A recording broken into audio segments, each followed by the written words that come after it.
Point लेकर हाजिर हूं मैं राजीव। दोस्तों, दिल्ली का चुनाव जीतने के बाद मोदी तो विदेश रवाना हो गए हैं, लेकिन पीछे से बीजेपी कई मामलों में फंसती हुई दिख रही है। सबसे बड़ा मामला तो संविधान बदलने और बाबा साहेब अंबेडकर के अपमान का ही है, जिस पर पिछले शीतकालीन सत्र यानी विंटर सेशन में बीजेपी विपक्ष के आगे पस्त हो गई और अब इस बार फिर वही हालात बन रहे हैं कि विपक्ष बीजेपी पर हावी हो गया है। दूसरी तरफ दिल्ली की जीत पर भी अब सवाल खड़े हो रहे हैं और इस बीच सुप्रीम कोर्ट ने आज चुनाव आयोग को ईवीएम का डेटा डिलीट न करने का जो निर्देश दिया है, उसमें बीजेपी परेशान हो सकती है। आप जानते हैं कि विपक्ष ने हरियाणा, महाराष्ट्र और फिर दिल्ली या उससे पहले लोकसभा चुनाव जो हुए उसमें भी जब भी ईवीएम में छेड़छाड़ का मामला उठाया तो चुनाव आयोग की जगह बीजेपी अक्सर जवाब देती हुई दिखी कि विपक्ष हार स्वीकार नहीं कर रहा है और आरोप लगा रहा है। लेकिन अब सुप्रीम कोर्ट ने जो निर्देश दिया है, जो आदेश दिया है, उसके बाद बीजेपी किस तरह चुनाव आयोग का बचाव करेगी, यह देखना होगा। इधर संसद में भी बीजेपी संविधान बदलने की कोशिश में आज फिर फंस गई है। दरअसल बीजेपी के राज्यसभा सांसद राधा मोहन दास अग्रवाल ने संविधान की कॉपीज को, प्रतियों को लेकर और उससे इलस्ट्रेशन जो है उसमें उसको हटाए जाने का मुद्दा उठाया। जो चित्रकारी उसमें की गई है उसको हटाए जाने का मुद्दा उठाया। देखिए, ये बीजेपी के सांसद हैं। बीजेपी की इसमें कोशिश थी कि इसमें वो कांग्रेस को फंसाए, लेकिन वो खुद ही फंस गई है, क्योंकि फिर विपक्ष के सांसदों ने भी बताया कि संसद की तरफ से जो कॉपी संविधान की उपलब्ध कराई जा रही हैं वो मूल प्रति के समान नहीं हैं। संविधान की कलाकृतियों को लेकर सभापति जगदीप धनखड़ ने लंबा चौड़ा भाषण दे दिया तो कांग्रेस अध्यक्ष मल्लिकार्जुन खड़गे ने बता दिया कि बीजेपी जानबूझकर विवाद खड़ा कर रही है। संविधान बदलने के मुद्दे पर फिर समूचे विपक्ष ने आपत्ति जताई और नौबत वॉकआउट की हो गई। क्या कुछ कहा है, क्या कुछ हुआ है, जरा एक छोटा सा नमूना देखिए। मल्लिकार्जुन खड़गे खड़े हुए अपनी बात रख रहे हैं, लेकिन उससे पहले जगदीप धनखड़ साहब लंबा चौड़ा भाषण दे दिए। जगदीप धनखड़ साहब कहीं से नजर नहीं आते हैं कि वो राज्यसभा में सभापति हैं और कहीं से नजर नहीं आते हैं कि वो देश के उपराष्ट्रपति हैं। सीधे सीधे वो बीजेपी के सदस्य नजर आते हैं और पार्टी लाइन से बाहर अभी तक जगदीप धनखड़ साहब नहीं निकल पाए हैं शायद। लेकिन सुनिए क्या कुछ कह रहे हैं जगदीप धनखड़ को यहां मल्लिकार्जुन खड़गे। सर प्लीज, मैं आप पेशेंटली नहीं, आप तो जो डिटेल कॉन्स्टिट्यूशन के बारे में यहाँ पर जो व्याख्यान हुआ, मैं समझता हूँ साहब ये अनावश्यक इसको उठा रहे हैं। और डॉक्टर अंबेडकर, बाबा साहब अंबेडकर ने जो कानून बनाया यानी कॉन्स्टिट्यूशन बनाया, उसको कंट्रोवर्सी में लाना चाहते हैं और उसको कंट्रोवर्सी में लाकर ये कहना चाहते हैं माननीय प्रतिपक्ष नेता जी, अंबेडकर जी की भावना को परिभाषित किया जा रहा है। अरे आप सुनिए तो सुनिए, अंबेडकर जी ने जो अरे आप सुनिए तो जमीनी हकीकत होनी चाहिए। आप सुनिए साहब, आप सुनिए, आश्चर्य है। नो आप सुनिए, इतनी ऐसा सीधी नहीं कर सकते। मैं बोल रहा हूँ, सुनिए आप। सर, जब कॉन्स्टिट्यूशन 1950 में इंप्लीमेंट हुआ, उस वक्त बाबा साहब अंबेडकर भी जिंदा थे, जवाहरलाल नेहरू थे, वल्लभ भाई पटेल थे, सभी कॉन्स्टिट्यूंट असेंबली के मेंबर थे। तो उसमें कोई बदलाव उस वक्त आपको नहीं दिखा।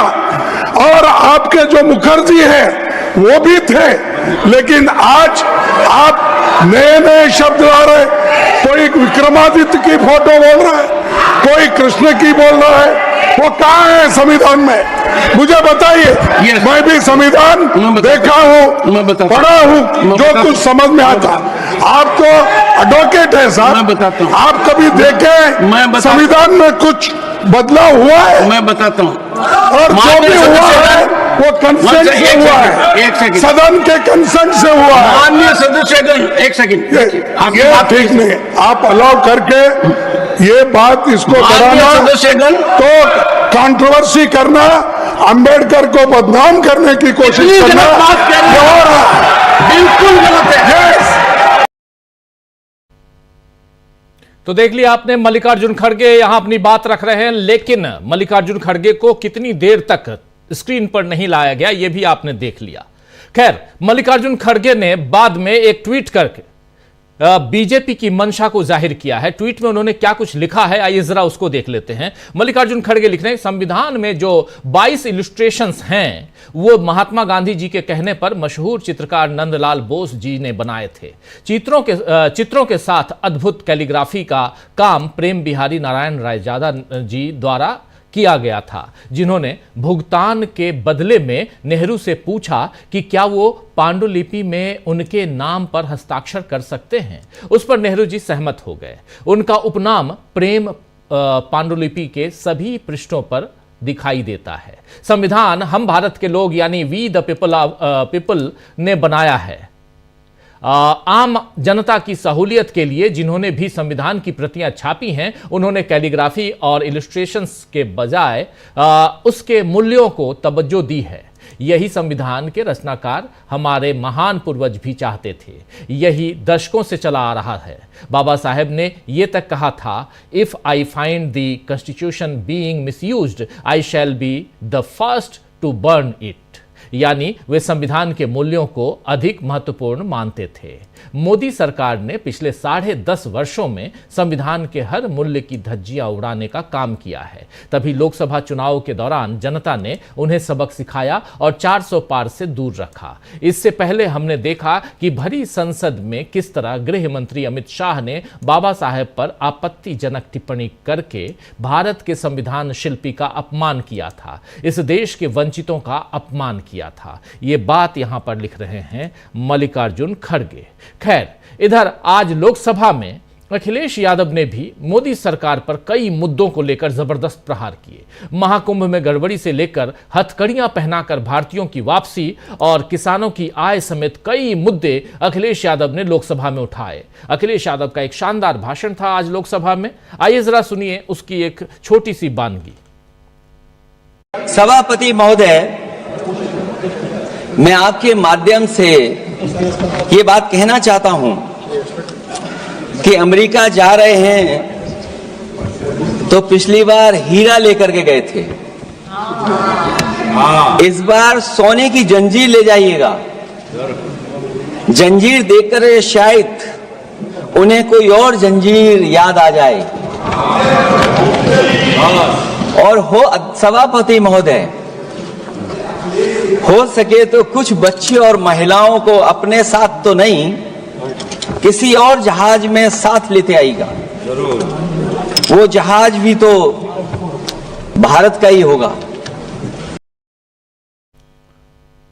जंजीर की बात क्यों कर रहे हैं? जंजीर की बात इसलिए कर रहे हैं क्योंकि अभी जो लोग आए थे वहां से, जो डिपोर्ट किए गए हिंदुस्तानी अमेरिका से, उनकी हाथों में हथकड़ियां थी, पैर जकड़े हुए थे, कमर में भी जंजीरें थी। इसलिए ये बात यहां रख रहे हैं कि हीरा तो आप लेके गए थे अमेरिका जब पिछली बार गए थे, लेकिन इस बार आप सोने की जंजीर लेके जाइए।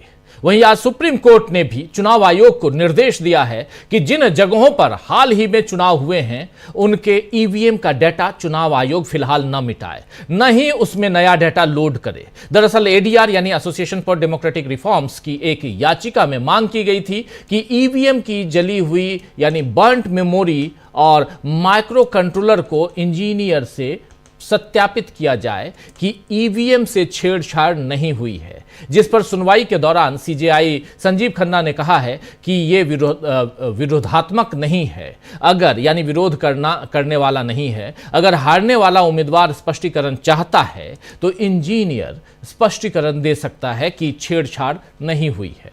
आपको बता दूं कि रिजल्ट पर संदेह या शक की स्थिति में ईवीएम के सत्यापन के लिए चुनाव आयोग को निर्देश देने की मांग वाली जनहित याचिकाओं पर chief justice of India Sanjeev Khanna और जस्टिस दीपांकर दत्ता की बेंच ने सुनवाई की थी, जिसमें यह निर्देश दिया गया।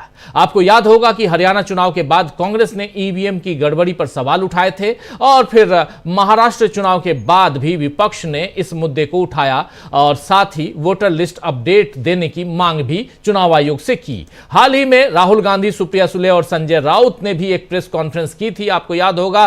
तब भी बीजेपी के लोग चुनाव आयोग का बचाव करते हुए दिखे थे, लेकिन अब सुप्रीम कोर्ट के इस फैसले का को चुनाव आयोग को मानना होगा और ईवीएम का असली डेटा ही बरकरार रखना होगा, और यह विपक्ष की बड़ी जीत कही जा सकती है।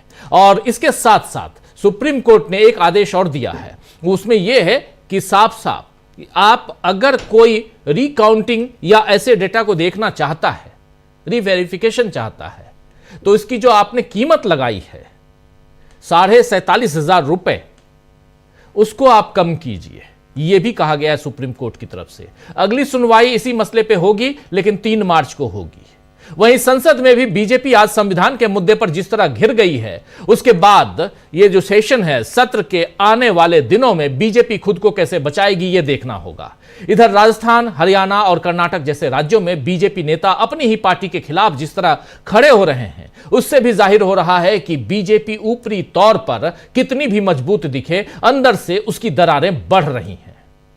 तो आइए दोस्तों, क्या आज ये समझेंगे कि क्या मोदी अपने धड़कते किले को बचा पाएंगे?